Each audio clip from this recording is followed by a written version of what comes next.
ಎಲ್ಲರಿಗೂ ನನ್ನ ಯೂಟ್ಯೂಬ್ ಚಾನಲ್ಗೆ ಸ್ವಾಗತ. ಇನ್ನೂ ಯಾರು ಕೂಡ ನಮ್ಮ ಚಾನಲ್ಗೆ ಸಬ್ಸ್ಕ್ರೈಬ್ ಆಗಿಲ್ಲ, ಕೂಡಲೇ ಸಬ್ಸ್ಕ್ರೈಬ್ ಆಗಿ ಮತ್ತು ಆದರ್ಶ ವಿದ್ಯಾಲಯ ನವೋದಯ ಪರೀಕ್ಷೆಗಳಿಗೆ ಸಂಬಂಧಪಟ್ಟಂತಹ ಹೆಚ್ಚಿನ ಮಾಹಿತಿಗಾಗಿ ನಮ್ಮ ಚಾನಲನ್ನು ಸಬ್ಸ್ಕ್ರೈಬ್ ಮಾಡಿ ಇಟ್ಕೊಳ್ಳಿ ಅಂತ ಹೇಳ್ತಾ, ಈಗಾಗಲೇ ಆದರ್ಶ ವಿದ್ಯಾಲಯ ಮತ್ತು ನವೋದಯ ಪರೀಕ್ಷೆಗಳಿಗೆ ಸಂಬಂಧಪಟ್ಟಂತಹ ಸೀಟು ಹಂಚಿಕೆಗಳ ಬಗ್ಗೆ ನಾನು ವಿಡಿಯೋಗಳನ್ನು ಮಾಡಿ ಹಾಕಿದ್ದೆ. ತಾವು ಕೂಡ ಈ ಒಂದು ವಿಡಿಯೋಗಳನ್ನು ಏನು ಮಾಡಿದ್ರಿ, ವಾಚ್ ಮಾಡಿದ್ರಿ. ಮತ್ತು ಅದೇ ರೀತಿಯಾಗಿ ಮೊದಲನೇ ಸುತ್ತಿನ ಸೀಟು ಹಂಚಿಕೆ, ಎರಡನೇ ಸುತ್ತಿನ ಸೀಟು ಹಂಚಿಕೆ ಯಾವಾಗ ಬಿಡುಗಡೆ ಆಗುತ್ತದೆ ಅನ್ನುವಂಥ ಪ್ರಶ್ನೆಯನ್ನು ಕೂಡ ತಮಗೆಲ್ಲರಿಗೂ ಆ ಒಂದು ಗೊಂದಲ ಇತ್ತು. ಅದೇ ರೀತಿಯಾಗಿ ಆದರ್ಶ ವಿದ್ಯಾಲಯಕ್ಕೆ ಸಂಬಂಧಪಟ್ಟಂಥ ಮಾಹಿತಿಯನ್ನು ಕೂಡ ನಾನು ಹಾಕಿದ್ದೇನೆ. ಅದೇ ರೀತಿಯಾಗಿ ನಿನ್ನೆ ಕೂಡ ಡಿಸ್ಟಿಕ್ ವೈಸ್ ಏನು ಒಂದು ಮೊರಾರ್ಜಿ ಶಾಲೆಗೆ ಸಂಬಂಧಪಟ್ಟಂತಹ ಮಾಹಿತಿ ಅಂದ್ರೇನು, ಒಂದು KRIS ಅವರು ಒಂದು ತಾತ್ಕಾಲಿಕ ಒಂದು ಆಯ್ಕೆ ಪಟ್ಟಿಯನ್ನು ಏನು ಬಿಡುಗಡೆ ಮಾಡಿದ್ರು, ಅದ್ರ ಬಗ್ಗೆಯೂ ಕೂಡ ಅದನ್ನು ನಿಮ್ಮ ಮೊಬೈಲ್ನಲ್ಲಿ ಯಾವ ರೀತಿಯಾಗಿ ನೀವು ಡೌನ್ಲೋಡ್ ಮಾಡ್ಕೊಳ್ಬೇಕು ಅನ್ನೋದನ್ನು ಕೂಡ ನಾನು ವಿಡಿಯೋ ಮುಖಾಂತರ ತಮಗೆಲ್ಲರಿಗೂ ತಿಳಿಸಿದ್ದೆ.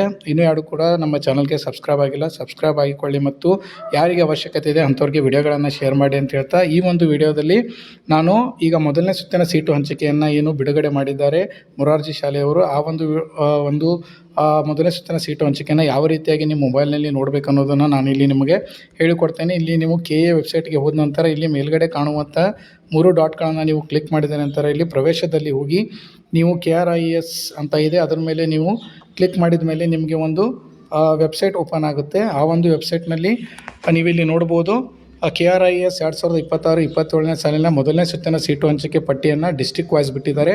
ಇದರ ಮೇಲೆ ನೀವೇನಾದರೂ ಕ್ಲಿಕ್ ಮಾಡಿದರೆ ಅಂತಂದರೆ ಇಲ್ಲಿ ನೀವು ಯಾವ ಡಿಸ್ಟಿಕ್ಗೆ ಸಂಬಂಧಿಸಿದವರು ಅನ್ನೋದರ ಮೇಲೆ ನೀವು ಏನಾದರೂ ಕ್ಲಿಕ್ ಮಾಡಿದ ನಂತರ ನಾನು ಇಲ್ಲಿ ಧಾರವಾಡ ಡಿಸ್ಟಿಕ್ಕನ್ನು ನಾನು ಇಲ್ಲಿ ಆಯ್ಕೆ ಮಾಡ್ಕೊಳ್ತಾ ಇದ್ದೇನೆ. ಧಾರವಾಡ ಡಿಸ್ಟಿಕ್ ಮೇಲೆ ಕ್ಲಿಕ್ ಮಾಡಿದ ನಂತರ ಈ ಒಂದು ಧಾರವಾಡ ಡಿಸ್ಟಿಕ್ನ ಸುತ್ತಮುತ್ತಲು ಬರುವಂಥ ಶಾಲೆಗಳಿಗೆ ಆಯ್ಕೆಯಾದಂಥ ವಿದ್ಯಾರ್ಥಿಗಳ ಮೊದಲನೇ ಸುತ್ತಿನ ಸೀಟು ಹಂಚಿಕೆಗಳನ್ನು ನೀವಿಲ್ಲಿ ನೋಡ್ಕೋಬೋದು. ಇಲ್ಲಿ SATS ನಂಬರನ್ನು ಕೊಟ್ಟಿದ್ದಾರೆ. ಅದೇ ರೀತಿಯಾಗಿ ಕ್ಯಾಂಡಿಡೇಟ್ ಅಂದರೆ ವಿದ್ಯಾರ್ಥಿಯ ಹೆಸರುಗಳನ್ನು ಕೂಡ ಕೊಟ್ಟಿದ್ದಾರೆ ಮತ್ತು ಅವರು ಯಾವ ಜಿಲ್ಲೆಗೆ ಸಂಬಂಧಪಟ್ಟಿದ್ದರು, ಯಾವ ತಾಲೂಕು ಅನ್ನೋದನ್ನು ಕೂಡ ಇಲ್ಲಿ ಸಂಪೂರ್ಣದ ಮಾಹಿತಿಯನ್ನು ಈ ಒಂದು ಲಿಸ್ಟ್ನಲ್ಲಿ ಕೊಟ್ಟಿದ್ದಾರೆ. ಈ ರೀತಿಯಾಗಿ ನೀವು ಈ ಒಂದು ಲಿಸ್ಟನ್ನು ಡೌನ್ಲೋಡ್ ಮಾಡಿಕೊಂಡು ನಿಮ್ಮ ಮೊಬೈಲ್ನಲ್ಲಿ ನೋಡ್ಬೋದು.